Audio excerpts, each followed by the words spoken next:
Alhamdulillah. Assalamu alaikum wa rahmatullahi wa barakatuh. La grande question qu'on doit toutes et tous se poser, c'est la suivante. Quelle place avons-nous auprès d'Allah subhanahu wa ta'ala? Qu'est-ce que notre Seigneur, tabaraka wa ta'ala, pense de nous?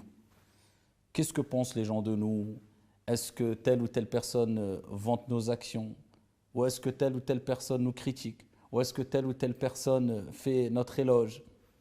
Ça peut être bon, mauvais, ça se discute, ça dépend de la situation, du contexte.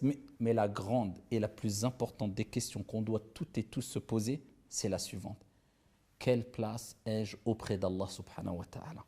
Et la réponse est simple. Quelle place, quelle fonction Allah tabaraka wa ta'ala t'a donné? À quoi tu sers? Qu'est-ce que tu fais de ta vie? Quelle est ta fonction principale? Quelle est ton activité? Alors je ne parle pas de notre activité professionnelle, mais je parle de notre objectif principal dans notre vie. À quoi sert-on? Donc c'est ainsi que tu vas savoir ce que pense ton Seigneur tabaraka wa ta'ala de toi. Walillahil mathalul a'la. Sache une chose, que les patrons donnent les meilleures des responsabilités les plus importantes et les meilleures des fonctions à leur meilleur élément. Et bien de même, walillahil mathalul a'la, Allah subhanahu wa ta'ala, le patron par excellence, donne les meilleures des fonctions aux meilleurs de ses serviteurs. Et les meilleurs sont cités dans plusieurs hadiths.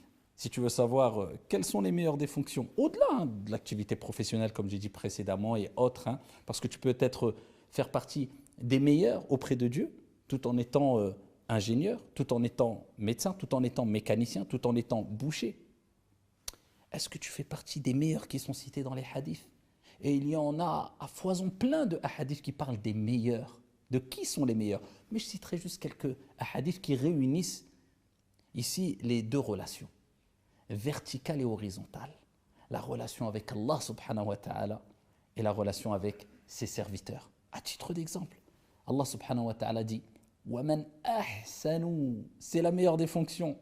Ça fait partie du moins des meilleures des fonctions, pour ne pas dire la meilleure. وَمَنْ أَحْسَنُ قَوْلًا مِمَّنْ دَعَا إِلَى اللَّهِ وَعَمِلَ صَالِحًا وَقَالَ إِنَّنِي مِنَ الْمُسْلِمِينَ. Et qui prononce une meilleure parole que celui qui appelle à la voix de ton Seigneur, à Allah subhanahu wa ta'ala, à ce que Dieu a recommandé, à ce que Dieu nous a ordonné de faire, au chemin divin, au chemin qui mène vers le paradis. وَمَنْ أَحْسَنُ قَوْلًا مِمَّنْ دَعَا إِلَى اللَّهِ وَعَمِلَ صَالِحًا. Et qui accomplit, il met en application ce qu'il dit. Il est cohérent. وَعَمِلَ صَالِحًا. Et qui accomplit des bonnes actions. وَقَالَ إِنَّنِي مِنَ الْمُسْلِمِينَ. التواضع, la modestie. Et il dit, je fais certes partie des soumis à Dieu, des musulmans. Allah subhanahu wa ta'ala, il nous rappelle à travers son prophète alayhi salatu wa salam aussi qui sont les meilleurs. Quand le prophète dit khayrukum man ta'allama al-Qur'ana wa 'allamah, il parle toujours des meilleurs. Donc que vaux-tu auprès de Dieu? Regarde quelle fonction Dieu t'a donnée. À quoi tu sers? Est-ce que tu fais partie des meilleurs dont Allah a mentionné dans le Coran et le prophète alayhi salatu wa salam? Les meilleurs d'entre vous, ce sont ceux qui apprennent le Coran, pas seulement, et qui l'enseignent aux autres. Le Coran, ta relation avec le Coran. Le prophète alayhi salatu wa salam, il nous parle de cette relation horizontale et il dit toujours khayrukum, les meilleurs d'entre vous. Donc regardez, ceux qui ont une haute place, un haut rang auprès d'Allah azza wa jal. Khayrukum li ahli wa ana khayrukum li ahli. Les meilleurs d'entre vous, ce sont les meilleurs avec leur famille et je fais partie des meilleurs, les meilleurs avec ma famille. Et il y a plusieurs textes qui nous rappellent qui sont les meilleurs. Lisez ces textes, cherchez à savoir qui sont ces personnes qui sont considérées comme étant les meilleures. La meilleure des fonctions, l'appel à Allah subhanahu wa ta'ala. Les meilleurs, ceux qui ont le meilleur des comportements. Les meilleurs, ceux qui ont une relation avec le Coran et le Karim, avec la science de manière générale et qui transmettent cette science comme il est demandé, comme Allah l'a décrit dans le Coran lorsqu'il dit Ud'u ila sabili rabbika bil hikmati wal maw'izati al hasanah. Appelle au sentier de ton Seigneur avec sagesse, savoir comment transmettre l'information de la manière et au moment qu'il faut. Bil maw'izati al hasanah, ainsi qu'avec la bonne parole, la bonne exhortation, avec tact. Placer les mots où il faut. Eh bien, ceux-là sont les meilleurs. Donc les meilleurs, on a compris, auprès de Dieu, je dis bien, ce ne sont pas forcément les stars qu'on voit comme des stars. Certains acteurs, certains footballeurs, certains, sans vouloir rabaisser ou critiquer les footballeurs ou je ne sais qui, mais quelquefois on inverse les rôles. On verra peut-être même une personne qui est considérée comme étant ou faisant partie des meilleurs auprès de Dieu car elle fait des actions aimées énormément par Dieu. Eh bien, quelquefois, peut-être même, je ne dirais pas idolâtrer certaines stars ou certains joueurs de foot ou certains, mais prêt à tout pour le voir. Alors que c'est l'inverse. Normalement, toi, tu fais partie des meilleurs auprès de Dieu. C'est lui qui peut-être ne fait pas partie des meilleurs. Peut-être, je dis bien, attention, ne fait pas partie des meilleurs auprès de Dieu car il ne met pas en application les recommandations divines et prophétiques qui devraient avoir envie de te voir, de t'approcher, de te côtoyer. Mais nous, on a inversé les balances. On est quelquefois émerveillé devant des personnes qui t'a même perdre voilà, toute raison quelquefois, alors qu'on inverse les choses. On est prêt à voir une personne parce qu'elle a réussi dans le dunya, alors qu'une personne qui a réussi dans la religion, on la met de côté, on la rabaisse, etc. On n'a pas bien compris les choses.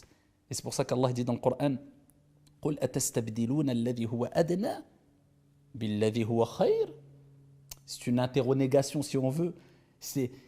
Dieu pose la question, mais bien sûr la réponse elle est claire. Bien sûr que ce verset coranique concerne une situation particulière dans Surat al-Baqarah, mais il a une portée générale aussi, comme on dit les savants. Allah dit, est-ce que vous voulez changer ce qui est, qui est moins bon par ce qui est meilleur par ce qui est moins bon? Vous savez que dans Surat al-Baqarah, Allah parle des gens qui ont voulu des aliments de cette vie d'ici-bas, alors que Dieu avait fait descendre des aliments des cieux, du paradis. Alors qu'aujourd'hui, c'est la même chose quelque part. C'est que Allah nous a donné quelque chose d'énorme, la religion, les moyens pour être les meilleurs auprès de Dieu, et on est prêt à échanger cela pour aller vers des choses qui vont faire de nous des gens pas meilleurs auprès de Dieu, mais peut-être encore plus éloignés auprès de Dieu. On va idolâtrer quelquefois des personnes qui sont loin de la religion avec excès. Je parle bien d'excès, je ne parle pas de gens qui vont apprécier, qui vont aimer, mais avec excès. Et par contre, des gens qui sont rapprochés de Dieu, qui sont des élus d'Allah subhanahu wa ta'ala, on va les dénigrer, les rabaisser ou leur donner aucune importance. Les balances se sont inversées. Qu'Allah subhanahu wa ta'ala fasse de nous toutes et tous les gens qui ont une haute place et une haute fonction auprès d'Allah subhanahu wa ta'ala. Les gens qui sont de manière générale utiles pour les autres. Comme le prophète a dit, khayrukum anfa'ukum linnas. Les meilleurs d'entre vous, ce sont ceux qui sont les plus utiles et profitables pour les autres. Wallahu a'lam, wassalamu alaikum.